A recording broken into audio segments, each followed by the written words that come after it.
बहुत इंपॉर्टेंट कानून के बारे में बात करने जा रहे हैं, बहुत ध्यान से सुनिएगा। बहुत समय से डिमांड की जा रही थी कि वेस्ट बंगाल जो है वो एक्शन ले। फाइनली वेस्ट बंगाल ने एक एक्शन लिया है, एक कानून को जो है वो पास कर दिया। आपको ऑलरेडी पता है वेस्ट बंगाल का भी एक इंसिडेंट हुआ था, राइट? एक मेडिकल कॉलेज के अंदर रेप और मर्डर का इंसिडेंट हम लोग को देखने को मिला, जिसके कारण ये आवश्यकता पड़ गई कि और भी स्ट्रिक्ट कानून जो है वो लाया जाए और जल्दी से जल्दी कार्रवाई पूरी करने पर फोकस किया जाए, जिससे कि आरोपी को सख्त से सख्त सजा मिले जो रेप और महिलाओं के अगेंस्ट क्राइम के केसेस में इन्वॉल्व रहते हैं। और मेरा मानना तो भाई ऐसा है कि ऐसे जो रेपिस्ट है ना, ऐसे जो क्रिमिनल्स हैं, इनको पब्लिक के हवाले कर देना चाहिए, वो भी लाइव स्ट्रीमिंग में, जिससे कि दूसरे लोग जो ये सोचते हैं ना किसी महिला का रेप करने के बारे में भी या गलत विचार अपने दिमाग में रखते हैं, तो उन लोग को सालों को पता लग जाए कि बेटा अगर ये हरकत करोगे तो ऐसा होगा। मेरा पर्सनल ओपिनियन ये है। आपका क्या ओपिनियन है कि भाई किस प्रकार की सजा मिलनी चाहिए रेपिस्ट को? कमेंट बॉक्स पर जरूर लिखकर बताइएगा, राइट? और म, मतलब जल्दी से जल्दी कार्रवाई करो और सजा दो और बिल्कुल दिखाओ कि जो भी रेपिस्ट है उसको इस तरीके की सजा मिलती है, जिससे कि दूसरा व्यक्ति महिलाओं के अगेंस्ट इस प्रकार के आरोप करने से पहले 100 बार सोचे। इस प्रकार के क्या, किसी भी प्रकार के आरोप करने से पहले 100 बार सोचे, 1000 बार सोचे। जब लोग डरेंगे ना कि स्ट्रिक्ट कानून से, तभी क्राइम नहीं होगा। इसलिए इसलिए पता नहीं क्यों ज्यादातर लोग बोलते हैं कि अरेबिया के कानून जो है वो ज्यादा बेटर है। क्यों? क्योंकि वहां पर ओपन एग्जीक्यूशन होता है, लोगों को पता है कि जो गलती करेंगे सजा बहुत खतरनाक होने वाली है। वो डर है, इसलिए लोग सजा करने से पहले 50 बार सोचते हैं। यहाँ पर तो पता है कि बेल मिल जानी है, यहाँ पर तो पता है कि अरे छूट जाएंगे, वकील मैनिपुलेट कर देगा चीजों को। वहां पर बिल्कुल स्ट्रिक्ट है चीजें। हमारे यहाँ भी अब स्ट्रिक्ट करने की अब आवश्यकता आ गई है। तो अब हम आते हैं इस बिल के ऊपर, जो हमारा मेन टॉपिक है आज का, कि भाई वेस्ट बंगाल के अंदर ये जो कानून लाया जा रहा है, क्या बोलता है ये कानून, क्या क्या करेगा ये कानून। तो पहली चीज तो इसके अंदर ये है कि ये संशोधन कर रहे हैं, अमेंडमेंट कर रहे हैं भारतीय न्याय संहिता 2023, भारतीय नागरिक सुरक्षा संहिता 2023 और पॉस्को के कानून में, यानी कि protection of children from sexual offence act 2012 के कानून में चेंजेस कर रहे हैं। और ये और भी ज्यादा स्ट्रिक्ट जो है वो बना रहे हैं। किसको? सेक्सुअल ऑफेंसेस के केसेस को, पनिशमेंट को स्ट्रिक्ट बनाया जा रहा है और इंश्योर किया जा रहा है कि जल्दी से जल्दी जुडिशियल प्रोसीडिंग कंप्लीट हो, कार्रवाई जो है वो जल्दी से जल्दी फिनिश हो।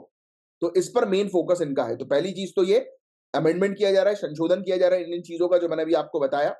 और जो भी क्राइम होता है किसी भी प्रकार का महिला और बच्चों के अगेंस्ट, सबके सब इसके अंदर इंक्लूडेड है, और सभी एज ग्रुप की महिला और सभी एज ग्रुप के बच्चे। अब बच्चों की तो एज ग्रुप आपको पता है 18 ईयर्स तक के हम लोग को देखने को मिलती है। नेक्स्ट, आगे की बात करें, कैपिटल पनिशमेंट है रेप के लिए, यानी कि कैपिटल पनिशमेंट बोले तो डेथ पेनाल्टी। अगर कोई बलात्कार करेगा तो उसको मृत्यु दंड जो है वो दिया जाएगा। सीधी बात, नो बकवास। बहुत बढ़िया। और मैं तो कहता हूं लाइव मृत्यु दंड दो कि सभी को दिखे कि इस तरीके की चीजें होती है। और मिनिमम रेप के लिए जो है वो इम्प्रिजमेंट जेल जो है वो सेट की गई थी 10 साल, और गैंग रेप और रिपीट ऑफेंसर के लिए 20 ईयर्स जो है वो की गई थी। अब ये कह दिया कि आजीवन कारावास जो है वो दिया जाएगा।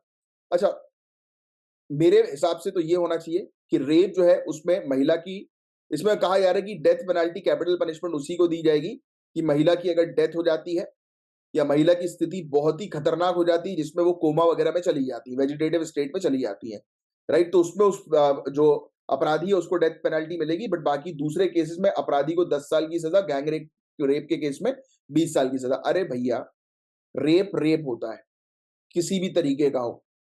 बोलो ना, एक शब्द में बोलो। मेरा मानना यह है कि सबको डेथ पेनल्टी देनी चाहिए, जिसने रेप किया सबको डेथ पेनल्टी, सबको A to Z। हाँ, प्रॉपर इन्वेस्टिगेशन के बाद, क्योंकि इसमें फॉल्स केसेस भी आ सकते हैं बहुत सारे, किसी को फंसाया जा सकता है अलग अलग तरीकों से।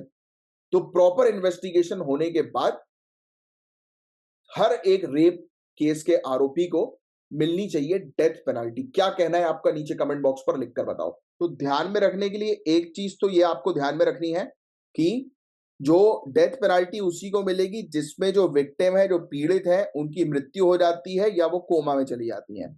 और मिनिमम 10 साल की सजा किसी रेपिस्ट को मिलेगी, और मिनिमम गैंग रेप के केसेस में या रिपीटेड ऑफेंस के केस में सजा 20 साल तक की है, और वो लाइफ इंप्रिजमेंट यानी कि आजीवन कारावास तक की हो सकती है।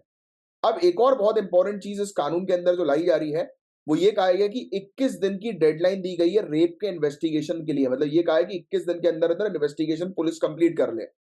और ट्रायल जो है, यानी कि जो जजेस जो है जब वो ट्रायल करते हैं, यानी कि कोर्ट के अंदर जो पूरी कार्रवाई चलती है, वो 30 दिन के अंदर अंदर समाप्त होनी चाहिए, चार्जशीट प्रस्तुत होने के 30 डेज के अंदर अंदर। और जिससे कि टोटल ये मान के चलो कि 30 दिन प्लस 21 दिन में कंप्लीट सामने वाले आरोपी को जो है वो या अपराधी को जो है वो सजा मिल जानी चाहिए। इसमें यह भी कहा है, अगर कोई सीनियर ऑफिसर्स होते हैं, उनको लगता है कि हाँ भाई थोड़ा सा टाइम और एक्सटेंड करना चाहिए, तो 15 दिन का एक्सटेंशन एक्स्ट्रा दिया जा सकता है। तो 21 प्लस 30 प्लस 15, तो ये फैक्ट आप ध्यान में रखिएगा। और 52 स्पेशल कोर्ट जो है वो सेटअप किए जाएंगे जो जल्दी से जल्दी केसेस को रिजॉल्व कर सकें। तो ये सब चीजें होने वाली है वेस्ट बंगाल के अंदर, जो थोड़ा सा आप ध्यान में रखिएगा। अपराजित टास्क फोर्स, एक स्पेशल टास्क फोर्स जो है जिसको डीएसपी जो है वो लीड करेंगे, डेप्यूटी सुपरिटेंडेंट ऑफ पुलिस जो है वो लीड करेंगे, जो बनाई जाएगी, जो डिस्ट्रिक्ट लेवल पर इन्वेस्टिगेशन करेगी सेक्सुअल क्राइम्स को। इसके अलावा फीमेल ऑफिसर्स भी जो है वो इन्वेस्टिगेशन को देखेंगी जहां पर पॉसिबल हो। और जो रिपीट ऑफेंडर्स जो होते हैं, जो बार बार जो है वो इस प्रकार की अपराध जो है वो करते हैं, उनको स्ट्रिक्ट पेनाल्टी जो है वो दी जाएगी। डेथ पेनाल्टी की भी पॉसिबिलिटी एक्सट्रीम केस में देखने को मिलेगी। मेरा मानना है तो हर केस में भाई, हर रेप के केस में डेथ पेनाल्टी दो, तब जाकर जो है वो समझ में आएगी इन लोगों को। फिर इसके अलावा विक्टिम आइडेंटिटी को प्रोटेक्शन दी जाएगी। ये इंश्योर किया जाएगा कि भाई लीगल प्रोसीडिंग के दौरान, यानी कि जब कानूनी कार्रवाई चल रही है उस दौरान, जो पीड़ित है उसकी जो आइडेंटिटी है उसको गुमनाम रखा जाए, उसको पब्लिक ना किया जाए। और अगर किसी ने कोर्ट की कार्रवाई के चलते दौरान, किसी भी न्यूज़पेपर पब्लिशर ने, किसी भी इंडिविजुअल ने, किसी भी यूट्यूबर ने, किसी ने भी अगर उस विक्टिम, उस पीड़ित की आइडेंटिटी रिवील करने की कोशिश करी कोर्ट की कार्रवाई चलते दौरान, तो जिसने ये पब्लिश किया है उसके खिलाफ सख्त कार्रवाई होगी, उसको 3 से लेकर 5 साल तक की सजा होगी। तो ये फैक्ट भी ध्यान में रखना। और इसके अलावा यह भी कहा गया है कि अगर पुलिस और मेडिकल प्रोफेशनल किसी भी प्रकार का डिले करते हैं, किसी भी प्रकार की लापरवाही करते हैं इन्वेस्टिगेशन के दौरान या मेडिकल टेस्ट के दौरान, तो उनके खिलाफ भी सख्त कार्रवाई होगी। और जानबूझकर अगर एविडेंस को जो है वो नष्ट करने की कोशिश की गई या टेम्पर यानी कि छेड़छाड़ करने की कोशिश की गई, तो भी ऑफिशियल्स के खिलाफ सख्त कार्रवाई जो है वो की जाएगी। अब इस कानून को लेकर कुछ हम लोग को प्रॉब्लम्स, चुनौतियां भी देखने को मिल रही हैं। इसमें बहुत सारी चीजें आएंगी कि भाई क्रिमिनल लॉ जो है वो कॉन्करेंट लिस्ट के अंदर आता है। अब देखो, आपको पता होना चाहिए कि हमारे भारतीय संविधान के 7वें शेड्यूल के अंदर 3 लिस्ट आती है, यूनियन लिस्ट, स्टेट लिस्ट और कॉन्करेंट लिस्ट। यूनियन लिस्ट जिसमें कानून जो है बनाती है केंद्र सरकार, स्टेट लिस्ट जिसमें कानून बनाती है राज्य सरकार, और कॉन्करेंट लिस्ट जिसमें राज्य सरकार और केंद्र सरकार दोनों मिलकर कानून बनाते हैं। अब क्रिमिनल लॉ जो है वो कॉन्करेंट लिस्ट के अंदर आता है। और इवन आपको अगर मतलब जहां पर भी सेंट्रल गवर्नमेंट ने कानून बनाया और स्टेट गवर्नमेंट ने कानून बनाया, तो जो कौन सा कानून मान्य होगा, सेंट्रल गवर्नमेंट के द्वारा बनाया गया कानून मान्य होगा अगर दोनों कानून के बीच में किसी प्रकार का कोर्ट में टकराव होता है। बट अगर हमारे ऑनरेबल प्रेसिडेंट लिखित में यह चीज मेंशन कर दें, दे दें कि राज्य सरकार का कानून ही मान्य होगा, तो उस समय केंद्र सरकार का कानून मान्य नहीं होता है। बट एक्चुअल इन प्रैक्टिस ये चीज होती नहीं है। तो यहां पर एक टकराव जो है वो हो सकता है। इससे पहले भी ऑनरेबल सुप्रीम कोर्ट का एक जजमेंट आया था, West Bengal versus Union of India का केस था 1964 का, जिसमें यह कहा गया था कि भाई सेंट्रल लॉ ही केंद्रीय कानून जो है वो मान्य होंगे। तो इसीलिए हम लोग को कई ये चीज देखने को मिल सकती है कि ये वाला मतलब वेस्ट बंगाल के द्वारा बनाया गया ये कानून प्रॉपर तरीके से मान्य हो या ना हो, अब आगे चल के वो देखा जाएगा। बट मेरे हिसाब से तो और भी स्ट्रिक्ट जो है वो इस बिल के अंदर जितनी चीज मेंशन थी उसमें और भी स्ट्रिक्टनेस जो है वो लानी चाहिए थी रेप के केसेस में। आपको क्या लगता है? आप अपना ओपिनियन नीचे कमेंट बॉक्स पर जो है वो जरूर लिखकर बताइएगा। नेक्स्ट आगे की चर्चा करते हैं। तो भाई अनरियलिस्टिक टाइम फ्रेम है यार, 21 दिन के अंदर कैसे इन्वेस्टिगेशन कंप्लीट हो सकती है? ये तो बहुत कॉम्प्लेक्स इशू होता है रेप का। हर किसी को उठाकर रेप के ऊपर अपन रेप का आरोप नहीं लगा सकते ना। तो इन्वेस्टिगेशन सटीक करनी पड़ेगी। अगर जल्दबाजी में चीजें करेंगे तो चीजें खराब भी हो सकती है। ये भी एक इशू है। कोर्ट के ऊपर ऑलरेडी इतना बर्डन है, ऊपर से कोर्ट को कह दिया कि आप 30 प्लस 15 डेज में जो है वो पूरे मामले को रद्द करो, तो ये तो दिक्कत वाली कहानी भी हो सकती है, ये पॉसिबल ना हो पाए। तो इसलिए बोल रहे हैं कि अनरियलिस्टिक टाइम फ्रेम है, कोर्ट के ऊपर ऑलरेडी ओवरबर्डन्ड है, राइट।